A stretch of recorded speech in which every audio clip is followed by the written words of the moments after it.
Y'all, Petro is leaving. Petro, I still don't know 100% how to pronounce this clown's name. But he's about to leave because my dear boy, whatever he is, he's a deer, antelope. But he is moving in, so Petro's moving out. So I put on Twitter that he's moving out because people fucking love him. And I'm getting $3 million for him. And we're about to do like a drop-off deal. Guys, it's happening. Money is just being thrown on the ground. Guys, look at this. Jesus Christ. You love to see it.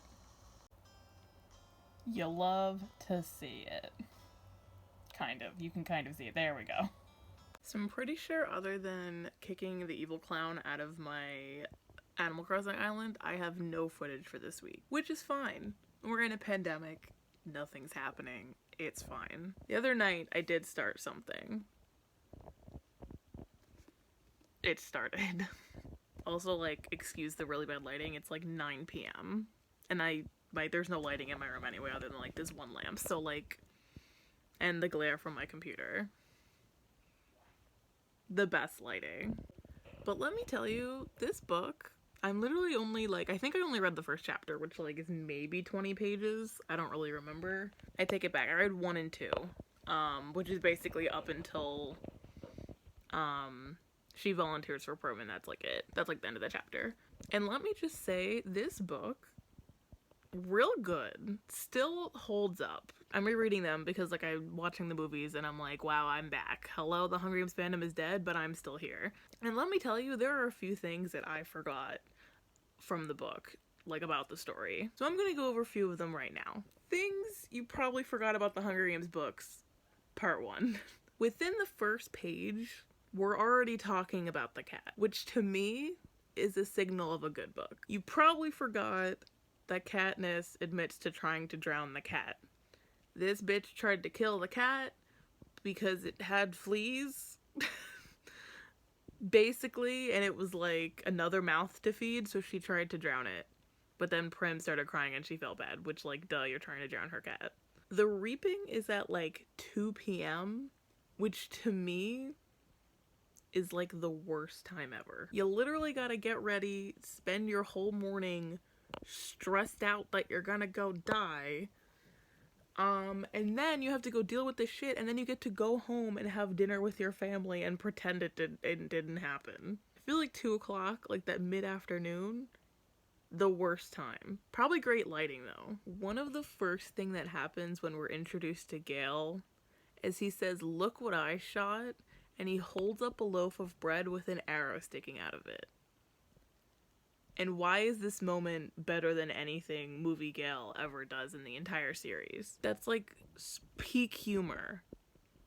And the movies was like, no, we're gonna make Gale really boring. Literally within, like, the first, I don't know, it's within the first 10 pages, definitely, because the chapters are short, but maybe within the first 5-6 pages, Katniss literally refers to Gale as her brother. I forgot that Gale is technically 2 years older than Katniss, and when the Hunger Games happens, he's already 18. So basically, he makes that out of this reaping, and he's totally fine. I think the biggest injustice, and I did kind of remember this as it was happening reading this book, I think the biggest injustice in the book to movie adaptations is not including Haymitch at the reaping, because this bitch shows up hammered. He's so drunk. He like stumbles in. He's like mumbling a bunch of shit like on national television. Stumbles to his seat. He tries to like drunkenly hug Effie, and it's like iconic. But like, I digress. Whatever. Wait, no, I don't. Literally, when Katniss volunteers, he like drunkenly goes to her and is like, "Look at you." He like throws an arm around her and it's like, "Look at you." He looks at the camera, he looks at the audience, he's like, "Look at her. She's got spunk. more than you, and starts pointing at random people and pointing at the camera for the people at home. And let me tell you, this is amazing. I feel like that's such a great introduction to a character. But I understand in the movie they tried to make him like low-key more of like a serious drunk, I guess you could say. But I feel like a funny drunk would funny drunk? Yeah, funny drunk would have been a great way to go. And then of course it ends with him literally falling off the stage and knocking himself out, which just all of this should have been in the film. So that's my things you might have forgotten about the Hunger Games Chapter 1 edition, because I'm pretty sure that was all Chapter 1.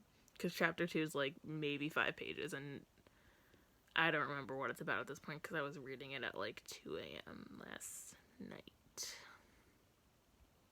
But yeah.